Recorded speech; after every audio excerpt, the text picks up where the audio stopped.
A human being can function almost perfectly without being fully present. The body works, the mouth speaks, the habits respond. Life keeps moving, but underneath that movement, something has become divided. Your actions may no longer be connected to what you consciously know.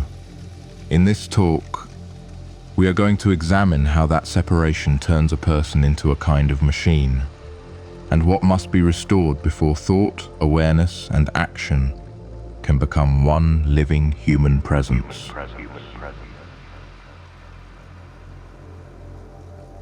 Have you ever had the feeling that you are living your life through a thin pane of glass? You move, you speak, you go through the motions of your day, but there is a persistent sense that the real version of you is somewhere else, a few inches away, or perhaps locked inside. We spend so much time trying to bridge this gap, trying to feel whole, but usually we look for that wholeness in the wrong places. We look for it in new experiences, or in the approval of others, or in the quiet hope that if we just keep moving, eventually the pieces will click into place. But the pieces don't click, because they are currently separated by a very specific kind of sleep. Think about a moment when you were deeply, habitually, lost in a task, washing the dishes, or driving a familiar road. Your hands are moving, your body is functioning perfectly, but you are not there. You are in a dream of the past, or a worry about the future. This is what it feels like when the structure of your life is open and functioning, but empty of your conscious presence. You have the frame of your life, your thoughts, your words, your familiar movements, but the inhabitant is missing. In this state, we are inwardly poor, not because we lack money or status, but because we lack reality. We carry within us a vast library of deep human possibilities, patterns of strength, of patience, of clear seeing. But because we are asleep, these possibilities stay in the basement. They remain only potentials. They are seeds in a bag, dry and silent, waiting for a soil that we haven't yet provided. To bring this potential into active life, we have to understand the inner structure of our own presence. It starts with a simple act of conscious seeing, taking the knowledge of your own existence and receiving it with your full attention. Right now, feel the weight of your body, feel the quiet point behind your eyes, where your awareness seems to gather. This is where the spark of attention lives, a single brilliant point of light. In ordinary life, this point is flickering, but when you hold your attention there, something begins to descend. A quiet force, like a vertical pillar of wind, begins to move from the mind into the body. It is a pressure that feels like a command, a clear impulse to be. It moves from the crown of your head, down through the living center of your body. And at the same time, there is a different movement, a receptive depth, a quiet well of water.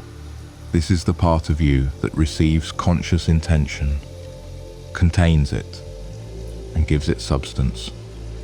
It is what allows an inner impulse to enter your nerves, your movements, and your physical life. We are the place where the wind and the water meet. We are the living center where direction and receptivity become one. But notice the gap. Look at the structure of your own actions. Your thoughts stretch across the upper field of your awareness. Your speech descends from those thoughts, giving them a voice in the world. Together, they begin to form the frame of a conscious life. But your actions often remain separate. They are like a short line that does not reach the understanding above it. This is the part of you that does, and in most of us, it is severed. It moves in the dark, separated from the conscious intention that should guide it. This is why we say one thing and do another. This is why our highest ideals feel so heavy and impossible to reach. The bridge is broken. The living attention that should be animating our hands is cut off from the head. Transformation is the slow, deliberate act of reconnecting that isolated line of action.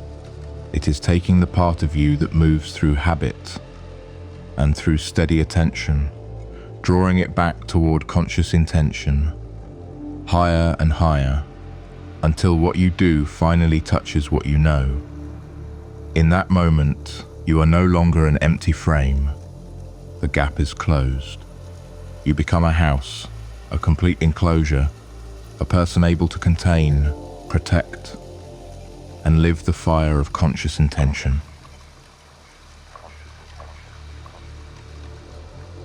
Think about what happens when you sit in the silence of meditation. You are not just sitting. You are allowing the hidden meaning of your life to become visible. You are bringing the knowledge of your origin into the physical world. This movement passes through every layer of who you are. It starts as a single spark of awareness. But as you hold your attention, that spark enters imagination, then feeling, then the nervous system, and finally matter and action. The invisible begins searching for a home in your nerves.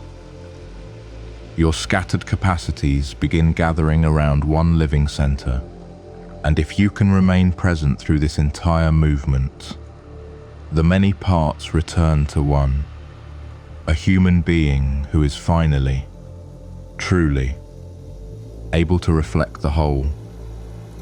This unity is the ground beneath your life. It is the living inner garden where your deepest possibilities can grow. We often imagine the garden as a lost place from which we have been separated, but perhaps it is a living condition within us, where we have simply gone to sleep. Look at your own body. It is more than its visible shape.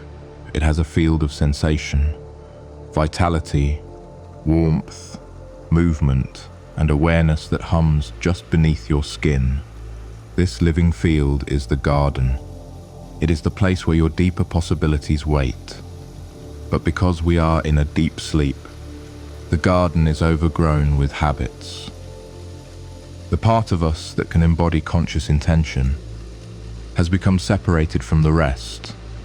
Our inner fire, our power to act with awareness, has been extracted and isolated. It is that separated line of action that we talked about. And as long as it remains isolated, we are incomplete. We become earthly beings who feel a phantom absence where our conscious life should be. Recognition is the moment you wake up in the garden and see that severed line. You look at your own capacity to act, your own inner fire, and you realize it is not a stranger. You say, "This belongs to me. This fire is part of my living body." You recognize that the awakened presence you have been looking for out there was actually separated from your own life. It was your own capacity to turn understanding into action, your own living pillar of conscious fire. When you recognize this, the search ends.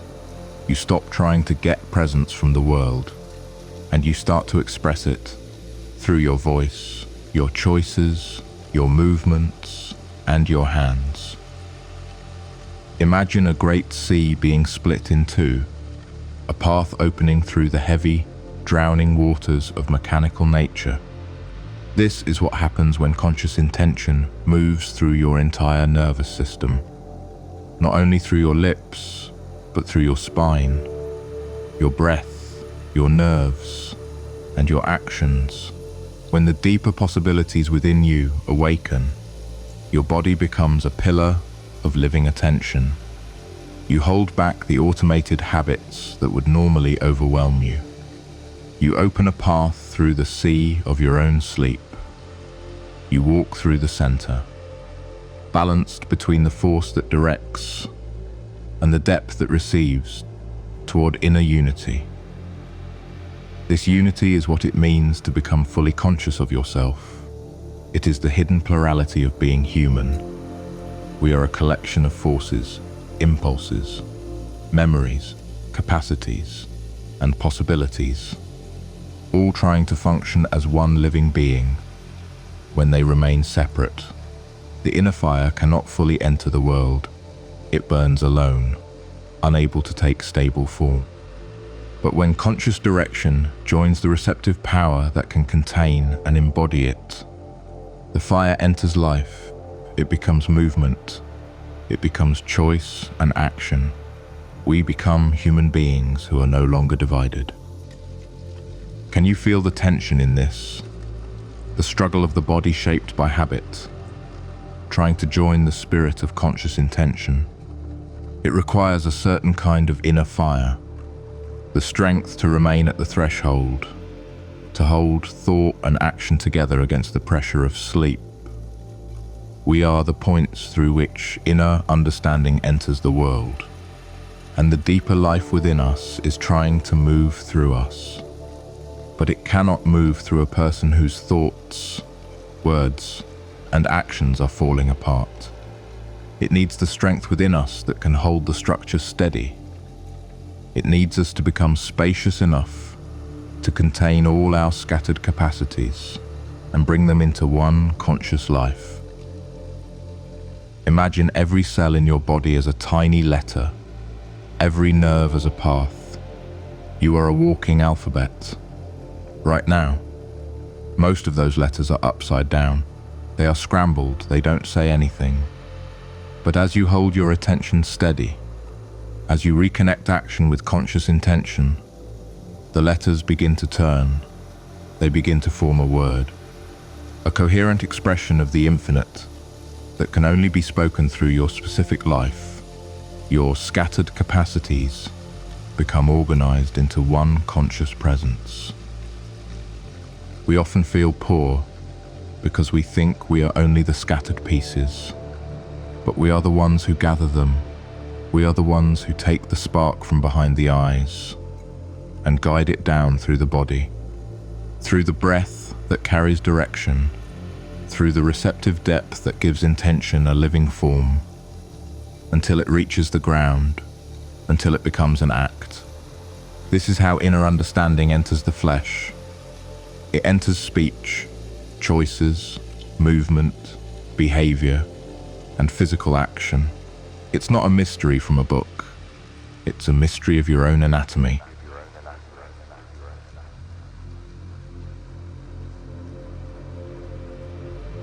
Think about your hands for a moment. What are they doing? Usually, they are just grabbing. They are fulfilling a need or protecting a fear. But look at them again. They are where your inner life becomes visible. They are the place where the invisible forces within you finally reach the earth. When you bring your consciousness into your hands, the isolated part of action is no longer cut off. What you do touches what you know. The gap is closed. And for a brief second, you are not merely a creature reacting to the earth. You are a whole human being, a living unity that reflects something greater than itself.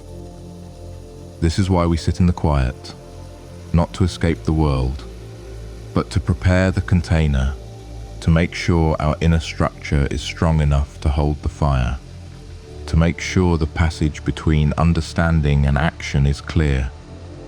We are the ones who give the fire a human expression, and the fire is asking us to wake up. It is asking us to stop living in the deep sleep, where our power to embody consciousness has become a stranger. It is asking us to say, this power was separated from me, and now it returns. The action returns to the thought, the below returns to the above, and the garden is no longer a memory, it is a presence. You might feel a weight in your spine as we speak, a subtle heat. This is gathered presence waking along the center of your body. Your deeper human possibilities are stirring in your nerves.